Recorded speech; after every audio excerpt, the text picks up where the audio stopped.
사랑하는 영락교회 지체들에게 주 안에서 평화 인사를 전합니다. 오늘은 2022년 3월 15일 화요일입니다. 오늘의 묵상 본문은 출애굽기 32장 7절로 20절까지의 말씀입니다. 오늘 본문 말씀 32장 7절부터의 말씀은 이렇게 시작합니다. 여호와께서 모세에게 이르시되 너는 내려가라. 내가 애굽 땅에서 인도하여 낸 내 백성이 부패하였도다. 시내산에 와서 주님의 이제 말씀에 그 언약의 판을 받게 되는 그 상황인데, 우리 그 지난주 토요일 날 나눴던 말씀처럼 모세가 시내산에 간 동안 그 40일을 기다리지 못하고 지금 금송아지를 만나가지고 지금 이방의 그 우상숭배의 축제를 누리고 있는 그 모습을 지금 모세는 보지 못하지만 주님은 보고 계신 거죠. 그래서 모세에게 내려가라 이렇게 말씀하시는 겁니다. 내가 애굽 땅에서 인도하여 낸 내 백성이, 이제까지는 내 백성, 나의 백성이다 라고 말씀하셨는데 이제 너의 백성이다 이렇게 말씀하시는 거예요. 이 내 백성이라고 하는 말이 굉장히 이제 와 닿는 거죠. 11절에 보면 모세는 주의 백성입니다 이렇게 이야기합니다. 혹자는 이 내 백성이라는 게 모세가 지도자니까 그냥 너의 백성이다라는 그런 의미일 것이었다 이렇게 해석하는 경우도 있습니다. 그러나 다른 곳에서는 이런 표현을 쓴 적이 없다는 점에서 내 백성이다라고, 너의 백성이다라는 말은 이제 나의 백성은 아니다라는 뜻이 들어있다고 봐야 되겠죠. 너의 백성이 부패하였도다. 부패하였도다라는 말이 시켓 이런 말인데, 부패하다, 썩는다라는 말도 있지만 망했다라는 뜻도 있습니다. 끝났다 이런 말이죠. 너의 백성은 이제 끝이 났구나. 이 선을 넘었구나. 이런 거, 레드라인을 넘었구나. 안 되겠구나. 이런 말입니다. 너무 극적이었죠. 어떻게 금송아지를 만들어가지고 이런 이방 축제를 벌이는 이런 모습, 굉장히 충격적인 모습입니다. 8절에 그들이 내가 그들에게 명령한 길을 속히 떠나 자기를 위하여 송아지를 부어 만들고, 모든 종교의 본질이죠. 내가 컨트롤하는 것입니다. 종교라고 하는 것은 관계의 단절이죠. 그러면 내가 이렇게 마음대로 할 수 있는, 컨트롤할 수 있으니까 송아지를 부어 만들고, 그 신의 속성 가운데에서 내가 좋은 것, 뭐 축복하고 무슨 건강을 주고 자식을 번성케 하고 이런 것만 가져다가 번영을 하게 하고 이런 거죠. 이 종교의 기능입니다. 종교의 거짓이죠. 관계가 아니고 살아있는 인격과의 대면이 아니라 내가 컨트롤할 수 있고 내가 좋은 것만을 취하는 그런 것이죠. 송아지를 만들어 그것을 예배하며, 예배한다라는 말이 바이이즈베쿠라는 말인데, 이게 절하다 이런 말이죠. 우리 성경에 많이 나오는 예배한다는 뜻입니다. 그렇게 예배하고 주님을 영접함으로 이 애굽에서 출애굽이 시작되었는데, 그랬는데 이제 마지막 언약을 위해서 다 왔는데, 언약을 받기 위해서 모세가 떠나니까 바로 송아지를 부어서 예배하는 그들의 모습을 말씀하고 있는 거죠. 그것에게 제물을 드리며 말하기를 이스라엘아, 이는 너희를 애굽 땅에서 인도하여낸 너희의 신이라 하였도다. 1계명에서부터 4계명까지를 한 번에 세트로 다 어겼어요. 하나님 이외의 신을 섬기고 우상을 만들고 안식일을 더럽혔습니다. 그리고 주님의 이름을 망령되이 일컬었죠. 이 모든 것을 계명을 한 번에 다 깨버리는, 목숨을 걸고 생명을 걸고 한 언약이죠. 언약을 할 때 그 아브라함과 언약을 맺 동물을 반으로 쪼개서 그 사이를 걷는다는 의미는 생명을 걸었다 이런 의미죠. 그래서 그 언약을 어기면 그 반으로 나눈 그 짐승과 같이 내 생명을 거두어도 좋다 이 뜻이 들어있는 겁니다. 그런 언약을 맺은 언약의 백성인데 그것을 한 번에 어겨버리는 그 모습을 주님이 본 것이죠. 9절에 여호와께서 또 모세에게 이르시되 내가 이 백성을 보니 목이 뻣뻣한 백성이로다. 목이 뻣뻣하다라는 해석을 했는데 그게 케셰흐라는 말인데 카샤흐라는 말에서 왔습니다. 카샤흐가 원형인데 뭐 이 성경에 굉장히 많은, 신명기 9장에도 나오고 뭐 역대왕 17장에도 나오고 뭐 예레미야 사도행전 굉장히 많이 나오는 말이죠. 성경에 많이 나오는 목이 뻣뻣하다. 이게 말이 케셰흐라는 말인데, 원래는 농민들이 소나 말을 이제 불이잖아요. 농사를 짓기 위해서, 밭을 갈기 위해서. 그때 이제 말을 듣지 않는 말을 이제 말하는 것이 이제 쾌셰라는 말이었다고 그래요. 근데 이것이 이제 목이 뻣뻣한, 주님의 말을 듣지 않는 이제 이런 이스라엘의 모습을 보여주고 있는 것이죠. 우리의 에고죠. 에고, 내 생각의 세상에 내가 만든 내 왕국입니다. 그래서 내가 왕이죠. 그래서 주님도 부리려고 하는 이런 목이 뻣뻣한 백성, 목이 뻣뻣한 백성이로다 이렇게 말씀하시는 겁니다. 10절에 그런즉 내가 하는 대로 두라, 내가 그들에게 진노하여 하는 대로 두라 이렇게 말씀하셨는데, 하는 대로 두라라는 말이 리 한니한이라는 리한니하라는 말인데, 리라는 게 이제 미예요, 나를, 이런 말이고, 한니하라는 게 이런 누아흐라는 말이 이제 원형인데, 그 미완료형이라는 문법 표현인데, 쉬다, 놓아주다 이런 말입니다. 영어에서는 이걸 let alone 이렇게 해석을 했어요. let me alone입니다. 리 하니 하면 let me alone 이런 말이에요. 나를 내버려둬라 이런 말인데, 관계의 단절을 의미하는 거죠. 주님과의 관계가 이제 끝났다 이런 의미입니다. 주님이 쉬겠다 이런 말인데, 주님이 그 백성 가운데 역사했는데 이제는 내가 내려놓겠다, 이제는 너희 마음대로 하도록 그냥 두겠다 이런 말씀이죠. 제일 무서운 말씀입니다. 악이 무엇일까? 악이라는 것은 왜 세상이 악하고 인간이 악할까? 주님의 부재가 악이죠. 지옥이 무엇입니까? 주님이 계시지 않는 곳이죠. 천국은 뭘까요? 주님과 함께하는 곳입니다.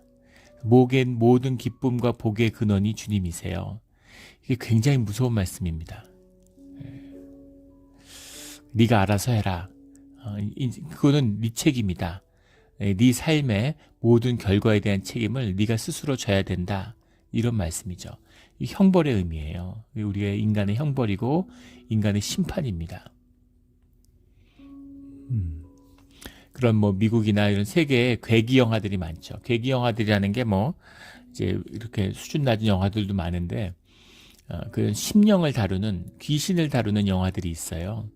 근데 그런 영화들 보면 어디나 토착신이 있고, 태국을 가던 베트남을 가던 인도네시아를 가던 중국을 가던 유럽의 어느 나라들을 가던 루마니아를 가던 이런 나라들, 그런 이런 그 영적인 어떤 유산들, 중남미도 마찬가지고, 그런데 가면은 모두 다 사실은 유럽도, 근대 유럽이라는 것이 이성을 받아서, 모더니즘이라는 걸 받아서 이성 중심의 세계를 구축해서 귀신이라고 하는 것의 임재를 차단하는 거죠, 생각으로. 그러나 영의 역사가 있다는 것을 모두 다 사실은 심령으로 압니다. 근데 그것에 대한 꺼림과 두려움이 있는 거죠. 터부가 있는 겁니다. 근데 귀신들이 하나같이 다 안 좋아요. 귀신들이 다 나쁜 겁니다.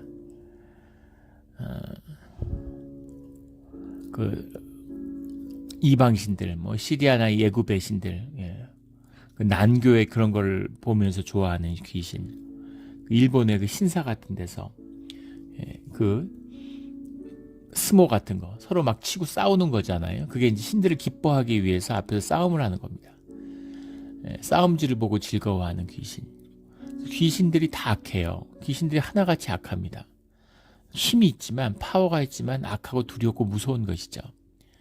그것을 제어하고 다스리고 인간의 삶의 자리에서 사람을 지켜주는 것이 주님의 영이고 보혜사의 성령입니다. 성령의 은혜를 거둔다라고 하는 것은, 그것은 완전한 재앙과 심판을 의미하는 거죠. 이제 내가 너희 가운데 역사하지 않겠다, 내가 일하지 않겠다, 너희들끼리 그냥 두겠다, 나를 쉬게 둬라, 이 말씀이 내가 하는 대로 두라, let me alone의 의미죠. 내가 그들에게 진노하여 그들을 진멸하고 너를 큰 나라가 되게 하리라. 그들을 진멸하고 너를 큰 나라가 되게 하리라 라고 하는 이 말씀은 창세기 12장에 나오는 아브라함과 했던 언약의 약속이죠. 너를 큰 나라가 되게 하겠다. 그래서 만약에 주님이 이렇게 하셨다면, 그러면은 믿음의 후손들은 아브라함의 후손이 아니라 모세의 후손이 됐겠죠. 주님이 이것을 떠본 것일까요? 빈말을 하신 걸까요? 신실하신 주님이 위약을 하신 걸까요? 주님이 그렇지 않죠. 주님은 그러지 않으세요. 주님의 마음 가운데 진멸하고자 하는 뜻이 있었던 겁니다.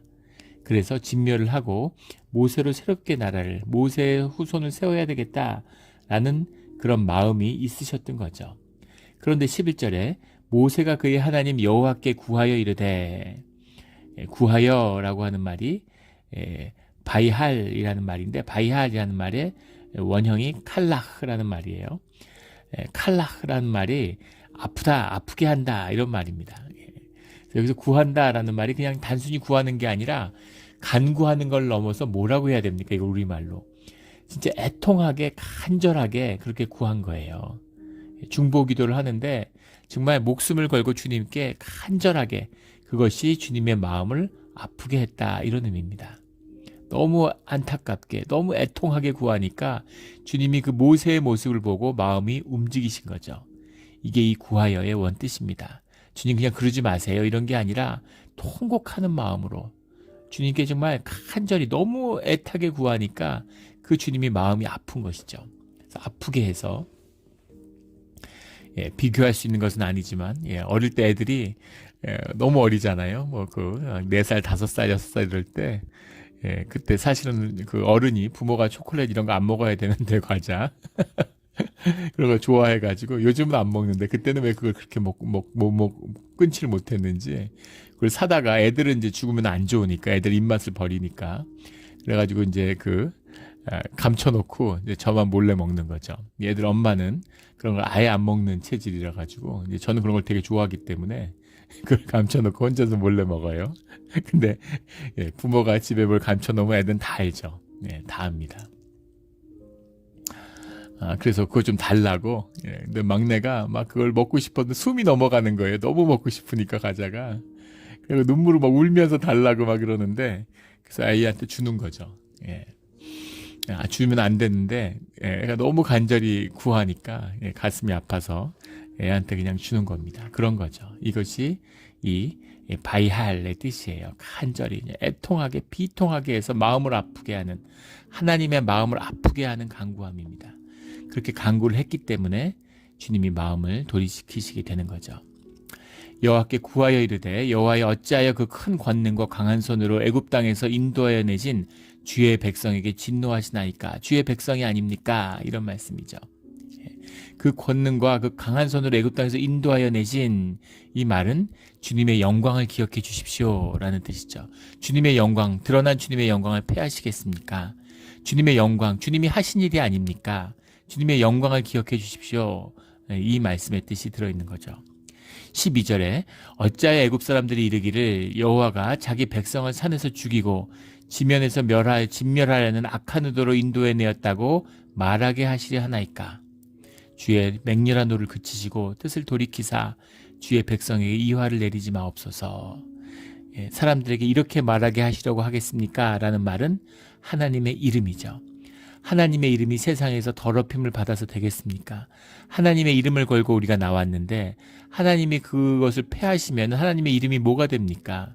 하나님의 이름으로 이루어진 그 뜻을 기억해 주십시오. 그래서 주님의 영광과 하나님의 이름을 위하여 진멸해야 마땅하지만, 주님이 진노하시는 게 마땅하지만 주님의 영광과 이름을 생각해서 돌이켜 주십시오 라고 간구하고 있는 것이죠. 구하여 라고만 했지만, 간결하게 쓰고 있지만 거기서 피눈물을 흘리는 주님께 기도가 계속되었다는 것을 충분히 짐작할 수 있습니다. 13절에 주의 종 아브라함과 이삭과 이스라엘을 기억하소서. 주께서 그들을 위하여 주를 가리켜 맹세하여 이르시기를, 내가 너희의 자손을 하늘의 별처럼 많게 하고 내가 허락한 이 온 땅을 너희 자손에게 주의 영원한 기업이 되게 하리라 하셨나이다. 아브라함에게 주고 주님의 그 약속, 언약의 당사자였던 주님에게 그 약속을 기억나게 이제 다시 그 기억하도록 그 언약을 말씀드리고 있는 거예요. 주를 가리켜 맹세하여, 뭔가 맹세를 할 때 더 귀한 것, 더 큰 권위에게 의지하는 거죠. 근데 주님은 의지할 곳이 없잖아요. 주님이 창조주시고 모든 생명의 근원이 되시는 주님이니까. 그래서 주님은 주님의 이름으로 주를 가리켜 맹세하시는 거죠. 스스로 주님이 주님의 이름으로서 맹세하신 그 언약을 맺었는데 그것을 주님이 깨시겠습니까? 이런 말이죠. 아브라함과 이삭과 이스라엘을 기억하소서. 말은 그 언약을, 아브라함과 맺었고 이삭과 이스라엘에게 주었던, 또 모세에게 기억나게 하셨던 그 약속을 주님 기억해 주십시오라고 간구하고 있는 겁니다. 그 주님과의 언약이죠. 주님 앞에 나와서 간구할 때 주님의 영광과 주님의 이름과 주님의 언약을 기억하셔서 이 간구를 좀 들어주십시오, 이런 말입니다. 우리가 어떻게 주님께 간구해야 되는지, 주님 앞에 어떻게 우리가 부르짖어야 되는지를 잘 보여주고 있죠. 주님과 받은 약속을 기억해야 돼요. 그 약속을 취하는 것입니다. 그 약속을 신실하게 지킴으로 주님께 그 약속을 지켜주십시오라고 구해야 되는 것이죠. 담대하게 주님 앞에 주님의 언약을 기억하며 언약을 지켜주시기를 간구할 수 있는 우리의 담대한 믿음의 자리가 되기를 주의 이름으로 축원합니다. 14절에 여호와께서 뜻을 돌이키사, 주님이 뜻을 돌이키셨어요. 뜻을 돌이키다라는 말이 이제 바이인나햄이라는 말인데, 바이인나햄이라는 말이 후회하다라는 것으로도 많이 해석됐습니다. 우리 창세기 6장에 나오는 그 노아에게 세상을 만든 것을 후회하시는 모습들, 또 사울을 왕으로 세운 것을 후회하시는 것, 이럴 때 이제 인나햄이라는 말을 나옵니다. 뜻을 돌이켰다. 주님이 이제 그 뜻을 후회했다. 주님이 후회했다라는 말이 무슨 말일까요? 주님이 무한 차원에 계신 분이고 시공을 떠난 분인데 주님한테 후회라는 게 있을 수 있을까요? 주님이 후회하셨다라고 그렇게 해석하는데, 주님의 뜻을 돌이켰다, 이렇게 정확한 해석이죠. 후회했다라고 하는 말은 굉장히 인신적인, 인간적인 표현입니다. 주님은 우리가 하나님의 형상을 본따서 만들었으니까 우리가 하나님의 어떤 본질적인 것이, 우리의 신성이 우리한테 있죠. 그리고 아마 외모도 주님을 닮았을 겁니다. 그러나 주님과 우리는 기본적으로 성정이나 그런 것이 다르죠. 주님은 모든 것을 다 보고 계시고 시공에 묶여 있는 분이 아니고 육에 속한 분이 아니잖아요. 근데 후회했다, 이런 말들은 이제 육성이죠. 육적인 속성이에요. 그래서 주님께는 어울리지 않는 말이지만, 하지만 주님이 우리를 만나 주신다는 것의 의미, 우리와 같이 우리가 이해할 수 있는 것으로 주님이 말씀하여 주시는 거죠. 다 큰 엄마가 어른이잖아요. 근데 뭐 6개월, 1살 된 아이 이렇게 까꿍하고 뭐 까꿍 하잖아요. 말을 못해서 까꿍하는 게 아니라 아이한테 소통하기 위해서 그렇게 하는 것이죠. 그리고 아이가 뭐 2살, 3살 때 맴매한다 그러고 떼찌한다 그러고 떼찌 이러고, 애가 이렇게 넘어지거나 이러고 울라고 그러면은 땅을 떼찌하잖아요. 맴매한다고요. 너 왜 우리 애를 아프게 했어? 그리고 땅을 맴매하면 애가 씩 웃죠, 좋아가지고. 어른이 모자라서 그런 게 아니라, 분별이 안 돼서 그런 게 아니라 아이와 관계 속에서 소통하기 위해서 그러는 것이죠. 그런 의미로 이해하시면 될 것 같습니다. 주님께서 후회하셨다, 이런 표현을 쓸 수 있는 것이죠. 여호와께서 뜻을 돌이키사 말씀하신 화를 그 백성에게 내리지 아니하시니라. 그래서 이스라엘이 사실은 망했는데 주님께 벌을 받을, 진멸할 그 위기를 넘긴 거죠. 본인들은 모르고 있는 겁니다. 이게 중보의 비밀이에요. 모세가 아브라함이 소돔을 위해서 기도하는 것처럼, 이 모세가 이스라엘을 위해서 기도할 때 이스라엘이 그 화에서 벗어나고 있죠. 시내산에 지금 있어요. 그리고 아무것도 모르죠. 자기들이 무슨 짓을 하는지, 어디로 가는지 세상은 모르는 것입니다. 그러나 중보의 자리에선 중보자들의 간구 때문에 주님의 은혜가 이 땅에서 끊어지지 않고 있는 것이죠. 이것이 우리가 기도하는 비밀이고 새벽에 제단을 쌓는 비밀입니다. 사람들이 알 것도 없고 뭐 알아줄 것도 없죠. 그러나 주님이 아시고 주님이 그 기도를 들어주시는 거예요. 이것이 기도의 비밀입니다. 이 비밀을 지키며 기도의 자리를 놓치지 않는 우리 모두가 되기를 주의 이름으로 축원합니다. 15절에 모세가 돌이켜 산에서 내려오는데 두 증거판이 그의 손에 있고 그 판의 양면 이쪽 저쪽에 글자가 있으니, 10계명을 두 증거판에 가지고 오는 것이죠. 근데 16절에 그 판은 하나님이 만드신 것이요 글자는 하나님이 쓰셔서 판에 새기신 것이더라. 주님이 이렇게 직접 새기시고 직접 판에다 만든 건 이 십계명의 판밖에 없죠. 그런데 이 십계명이라고 하는 것은 10이라는 숫자 자체가 완전성을 의미하죠. 그리고 왜 근데 두 증거판이었을까? 둘이라고 하는 것은 증인과 증거를 상징하는 숫자입니다. 증인도 항상 2명을 세우고, 성전 앞에 두 감람나무 이런 것처럼 주님 앞에 증인으로 쓸 때에는 항상 2명이 서야 되는 것이죠. 그래서 두 증거판이 새겨져서 십계명을 5개 새겼을 수도 있지만 10개, 10개로 2개로 같은 것을 2개로 새겼을 것이라고 저는 생각됩니다. 이것이 두 증거판의 이런 증거와 증언의 의미가 아닐까. 완전한 증언의 의미가 이 두 증거판이다. 이렇게 볼 수 있겠죠. 그 판을 새겨서 내려오는데 17절에 여호수아가 백성들의 요란한 소리를 듣고 모세에게 말하되 진중에서 싸우는 소리가 나나이다. 18절에 모세가 이르되 이는 승전가도 아니요 패하여 부르짖는 소리도 아니라 내가 듣기에는 노래하는 소리로다. 똑같은 소리가 들리는데 한 사람은 노래하는 소리로 들었고 모세는 여호수아는 싸우는 소리로 들었어요. 여호수아는 24장에 나오죠. 시내산에 갈 때 따라갔습니다. 물론 주님을 만나는 자리에 들어가지 못했지만 밑에서 기다리고 있었겠죠. 내려올 때 또 같이 이제 그 수종을 드려야 되니까 호의를 하기 위해서 이제 와서 기다리고 있는 거죠. 근데 여호수아가 내려오는데 그 소리가 기뻐하는 소리였다. 기뻐서 노래하는 소리잖아요. 지금 그 일어나서 뛰놀더라 하는 말이 웃음소리라고 그랬죠. 그 뛰놀더라라는 말이 러사헤그라고 하는 말이 그 뛰논다라는 말인데 이것이 이제 웃는다, laugh라고 막 웃음소리. 기뻐서 막 웃는 웃음소리인데 이 소리가 이제 싸우는 소리로 들리는 거죠. 이게 굉장히 영적인 통찰입니다. 여호수아는 무슨 일이 일어나는지 전혀 짐작하지 못하는데 이것이 왜 싸우는 소리로 들렸을까? 그것이 영적으로 맑고 좋은 소리가 아니었기 때문에 그것을 분별하는 소리였을 수도 있겠죠. 그러나 또 하나는 마음에 아멜렉과 싸울 때 그 싸움을 이끌었잖아요. 그러니까 여호수아는 무슨 소리가 나고 막 왁자지껄 우렁찬 소리가 나니까 깜짝 놀랐겠죠. 혹시 없는 동안에 지도자가 없는 동안에 아멜렉이 또 쳐들어온 거 아니야? 전쟁 난 거 아니야? 그래서 싸우는 소리, 전쟁의 소리로 들린 겁니다. 그런데 모세는 주님에게 들은 이야기가 있죠.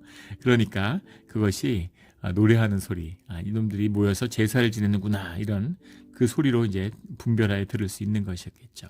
19절에 진에 가까이 이르러 그 송아지와 그 춤추는 것을 보고 크게 노하여 손에서 그 판들을 산 아래로 던져 깨트리니라. 언약을 받을 자격이 없다. 그 이야기를 주님께 들었을 때 주님이 화가 났었을 때는 주님을 막 그러지 마시라고 화를 돌이키시라고 이렇게 기도했는데 직접 와서 보니까 모세도 참을 수가 없는 거죠. 너무 화가 나는 겁니다. 주님의 분노를 느낄 수 있는 거죠. 어떻게 이럴 수가 있냐. 너희들이 어떻게 그 10가지 재앙과 아멜렉과의 싸움과 홍해의 바다와 그 모든 이적들 그 돌에서 솟아나는 샘물을 먹고 만나를 먹는 너희들이 세상에 어떻게 이런 짓들을 할 수가 있느냐. 이방이 하는 난교의 축제를 너희들이 어떻게 할 수가 있냐. 그러니까 너무 화가 나고 그걸 이제 보니까 화가 나는 거죠. 얘기로 들었을 때하고 눈으로 직접 보는 거는 하늘과 땅 차이입니다. 그걸 보고서 너무 화가 난 거예요. 그래서 주님의 분노를 이제 모세가 느낀 거죠. 그래서 그 판을 산 아래로 던져 깨트리니라. 판이 깨진 거지 언약이 깨진 건 아니겠죠. 그러나 이 판을 깨트린 걸 어떻게 봐야 되느냐 이제 이것입니다. 이것이 바른 행동이었을까? 언약을 받을 자격이 없기 때문에 이 언약판을 갖고 온 것이 너무 부끄러워서 언약판을 깰 수 있겠지만 산 아래로 던져서 주님이 직접 새기신 돌판을 산 아래로 던져서 깨트렸다. 이것을 봐야 할 이건 여러 측면을 봐야 할 수 있을 것 같아요. 화가 나서 분노해서 깨트렸다. 이것을 주님 안에서 이루어진 선한 일로만 볼 수 있을까? 뒤에 돌판을 깨서 그 물을 솟게 할 때 주님이 물을 주라고 했죠. 근데 그 돌을 깨는 것을 보고 주님이 분노하셨는데 그런 연장에서 볼 수 있지 않나 이렇게 봐요. 이것을 주님이 주신 것인데 이것을 모세가 가서 던져서 깼다라는 것. 다시 올라갈 때는 주님이 새기시는 게 아니라 모세에게 새기게 하시죠. 모세가 돌판을 준비하게 하십니다. 그래서 그런 의미에서 볼 때 이 돌판을 분노했다고 하지만 던져서 깨트린 행위는 주님 안에서 온전한 행위로만은 볼 수 없다. 이런 생각이 듭니다. 20절에 모세가 그들이 만든 송아지를 가져다가, 지금 언약이 깨진 거잖아요. 언약이 깨졌기 때문에 이 반지를 뽑아서 던진 거죠. 결혼식 반지를 뽑아서 던진 겁니다. 근데 결혼식 반지를 화가 나니까 결혼식 반지를 뽑아서 던졌어요. 출장 갔다 왔더니 부인이 바람이 났어요. 남편이 바람이 났어요. 그러니까 이제 언약은 깨진 것이죠. 그래서 반지를 뽑아서 던진 겁니다. 근데 안 살 생각이 아니라면 반지를 뽑아서 던지는 것이 무슨 의미가 있을까? 이런 것이죠. 그런 의미입니다. 20절에 모세가 그들이 만든 송아지를 가져다가 불살라 부수어 가루를 만들어 물에 뿌려 이스라엘 자손에게 마시게 하니라. 그 금송아지를 가져다가 불살라.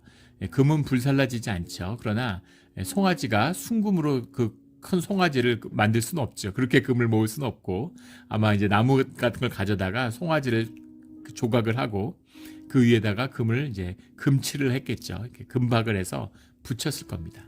그러니까 태우니까 그 안에 있는 뭐 나무나 이런 건 탔겠죠. 그리고 이제 금은 녹아지는 겁니다. 그 금을 녹아진 거를 가루로 만들어서 물에 뿌려서 마시게 한다.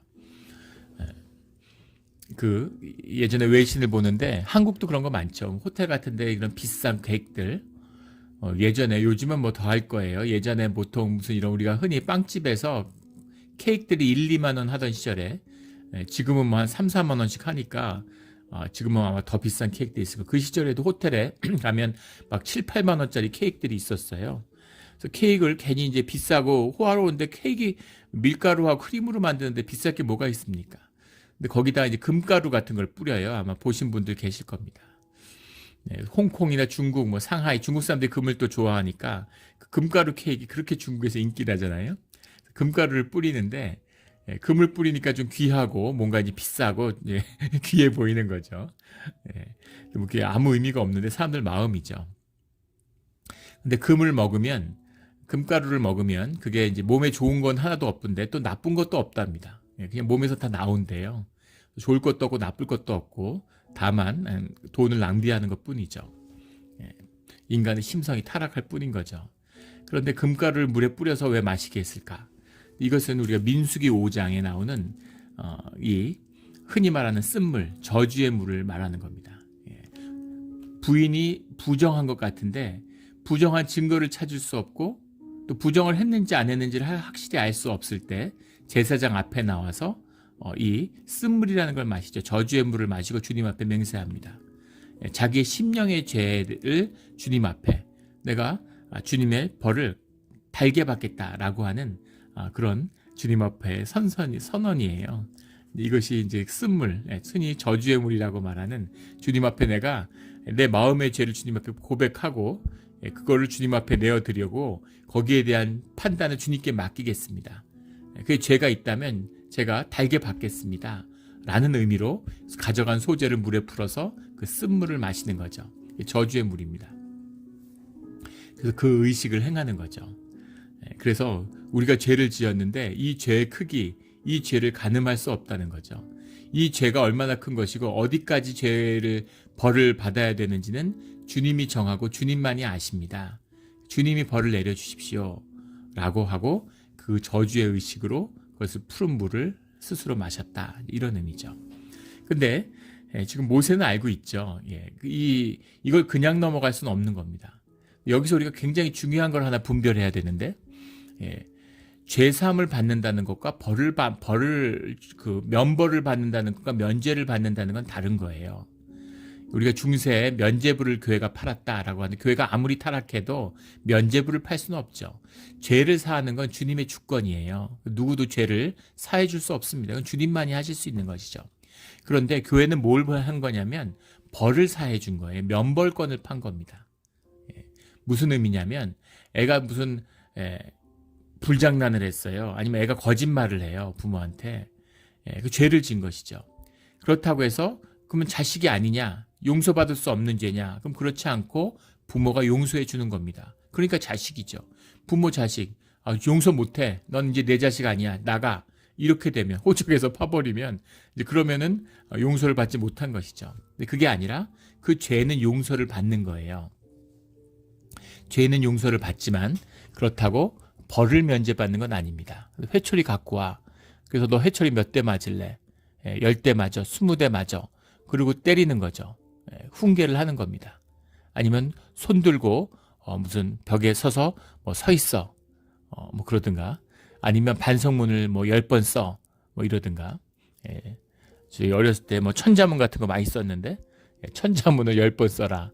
차라리 몇 대 맞는 게 낫지 이렇게 되는 거잖아요. 그런 것처럼 벌은 있는 것입니다. 죄와 벌은 다른 것이에요. 그래서 죄는 용서받고 내려왔죠. 다 죽어야 마땅한 거고 주님이 진멸하려고 했는데 간구와 눈물로 용서를 구해서 면죄를 받고 돌아왔어요. 그러나 면벌을 받은 것은 아니라는 겁니다. 이것을 착각하는 분들이 많아요. 주님이 죄를 사해 주셨다 그러니까 주님과의 관계가 회복된 거예요. 벌을 사해 주신 건 아니, 벌의 대가가 있어요. 평생 담배를 폈어요. 담배를 주님이 내 몸을 주님의 성전으로 삼아야 되는데 내 몸을 더럽혔어요. 그 정부의 공식적인 발표에 의하면 작년 한 해 동안 한국에서 담배로 인해서 무슨 폐 손상으로 인해서 죽은 사람들이 5만 8천 명이랍니다. 암에 걸리고 폐암에 걸리고 그래서. 미국에서 마약 때문에 10만 명이 죽었다고. 참 미국 어떻게 이렇게 한심하냐. 참 답답하다 이런 얘기들을 많이 했는데 미국 인구는 3억 3천만 명이에요. 그중에 10만 명이 죽었는데 한국은 5천만 명이잖아요. 5,200만인데 그중에 5만 8천이 죽었으니까 사실은 마약보다 더 심한 겁니다. 그 담배 폐해예요. 근데 뭐 담배 피는 게 죄니 아닌지 죄가 아니니 이런 소리하고 주님이 기뻐하시겠습니까? 그거를 마약하는 걸 주님이 기뻐하시겠어요? 주님과의 관계가 단절되니까 죄인 것이죠. 그런데 그렇다고 해서 그럼 담배를 피면은 주님이 너 담배 펴? 내 자식 아니야. 이러시겠습니까? 그러지 않죠. 담배 피면은 주님이 더 고통스럽고 아파하시겠죠. 그리고 자식으로서 품어주시는 거예요. 그렇다고 해서 주님이 죄를 사해 주시고 아들로 품어주셨다는 의미가 평생 담배 폈는데 폐는 여전히 싱싱하고 애들 폐처럼 건강하냐? 그렇겠습니까? 그런 건 아닌 것이죠. 거기에 대한 대가는 치르는 것입니다.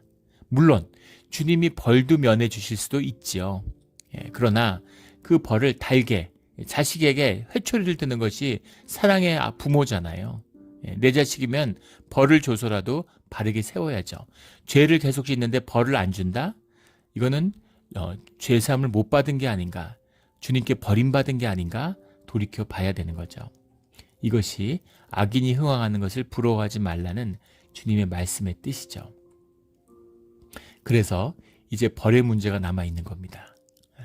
근데 모세가 와서 충격을 받은 거예요. 언약판을 던졌어요. 언약을 버리지 말아달라, 언약을 기억해달라고 해놓고서 언약의 뜻으로 받아온 그 말씀을 던져서 깨버렸어요. 너희는 벌을 받아야 되겠구나. 근데 벌을 모세가 주는 게 아니죠. 무슨 벌을 어떻게 내려야 되고 어떻게 받아야 될지를 주님이 결정해 주십시오. 주님이 벌을 주십시오. 주님에게 벌을 구하는 것, 이것이 그 금가루를 물에 뿌려서 이스라엘 자손에게 마시게 하는 이 뜻이죠. 주님 앞에 이렇게 나가는 거예요. 이것이 진짜입니다. 벌을 구하는. 제가 어렸을 때 기억이 있는데 제가 뭘 잘못했는지 잘 기억이 안 나는데 뭔가 큰 잘못을 했겠죠. 근데 아버지가, 저는 아버지한테 뭐 꿀밤 한 대 맞지 않았어요. 아버지가 아주 무서운 분이었지만 굉장히 사랑을 많이 받은 것 같습니다. 그런데 하루는 뭐 때문에 굉장히 아버지가 화가 나셨는데 아버지가 가셔가지고, 기억이 나는군요. 예. 제가 동네에서 싸움을 했는데 어릴 때 이상하게 싸움을 많이 했어요. 근데 이제 그 장애우를 이제 많이 때렸습니다. 나보다 나이가 더 위였는데 사실은 뭐 장애우지만 전혀 불쌍하지 않았어요. 이 아이들 막 돈 뺏고 이제 이런 그 뭐야 그래요? 이 의족으로 막 이제 애들 때리고 막 이러던 나쁜 애였는데 싸움이 나가지고 의족을 이제 뺏어서 엎드려 놓고 엄청 때리고 있을 때 마침 그 순간에 이제 아버지가 퇴근하다가 그걸 보신 거죠. 아버지가 굉장히 실망하고 너무너무 화가 나신 거예요. 얼마나 실망하셨겠어요. 그래서 아버지가 말씀을 못 하시더라고요. 이게 장애우니까. 장애우가 이제 못된 짓 하는 건 못 보고 장애인을 깔아 뭉개가지고 다리 제대로 못 걷는 애를 때리니까 아버지가 너무 화가 나신 거죠. 예, 그래가지고 가서 회초리를 구해오라고. 근데 저도 이제 화가 나 있는 상태였죠. 앞뒤 맥락도 모르고 예, 걔가 동네 애들 다 괴롭히고 아주 못되는데 예, 그래서 아이들이 다 예, 제가 애들을 이제 구해준 것 같은 예, 그런 상황인데 맥락도 모르고 무조건 예, 제가 제 잘못이라고 얘기하니까 예, 저도 화가 났는데 예, 가서 회초리를 가지고 구해오라고. 그래서 제가 가가지고 너무 화가 나니까 몽둥이를 가지고 왔어요. 예. 그래서 예, 그 몽둥이를 가져다 주니까 아버지가 그 몽둥이를 봤더니만 갑자기 웃으시더라고요. 예. 그러더니만 갑자기 됐다고 예, 다시는 그러지 말라고 그냥 예, 가서 자라 이렇게 예, 얘기를 했던 기억이 납니다. 근데 아버지는 제가 이제 잘못을 충분히 뉘우치고 큰 벌을 달게 받기 위해서 몽둥이를 얇은 회초리가 아니라 몽둥이를 가지고 왔다 이렇게 받아들이신 게 아닌가 싶어요. 그런 거죠. 예, 그런 마음. 저는 뭐 그런 마음은 아니었지만 주님께 벌을 달게 받겠습니다. 주님이 주시는 대로 벌을 받겠습니다. 우리의 죄값을 치를 수만 있다면, 주님과의 관계가 회복될 수만 있다면 그 의미가 이 금송아지의 가루를 부은 물을 마시는 이 마음이죠. 예, 주님 앞에 진짜로 회개하고 주님께 돌이켜서 주님의 관계를 회복하는 우리의 믿음의 자리가 되기를. 주님이 우리에게 죄 졌다고 뭐라 그러지 않으세요. 죄 짓지 말라고 하신 적 없습니다. 우리가 죄를 계속 짓죠. 그러나 주님께 돌이키고 돌이키는 것입니다. 그러면 주님이 돌이킴을 받아주시고 우리의 삶을 회복시켜 주시는 거죠. 그 회복을 이루어내는 주님께 돌이키는 우리의 신앙의 자리가 되기를 주의 이름으로 축원합니다. 아멘. 함께 기도드리겠습니다. 하나님 아버지 감사합니다. 주님이 우리의 죄를 용서하여 주시고 우리의 죄사함을 위해서 십자가에 피 흘리신 그 은혜에 감사를 드립니다. 그게 어떤 은혜인지, 그 아픔이 무엇인지를 저희가 모르고 입술로 주님의 이름을 함부로 일컫는 그런 종교의 거짓의 죄를 끊임없이 범합니다. 주님, 그러나 우리 마음 깊은 곳에는 주님이 없이는 살 수 없다고 하는, 또 주님이 우리를 중보의 자리에 세우셔서 부족한 우리에게 세상의 죄를 용서하고 구하게 하는 그 자리에 세우신 은혜, 그 크신 은혜가 십자가에 보혈이 없었으면 있을 수 없는 것임을 저희가 잘 압니다. 주님과의 관계, 주님 우리 가운데 역사하시고 함께 하시는 이 놀라운 비밀이 결코 끊어지지 않는 우리의 삶의 자리가 되기를 주님께 간절히 소원하고 간구합니다. 주님 함께하여 주시옵소서. 감사드리며 예수 그리스도 이름으로 기도드렸습니다. 아멘.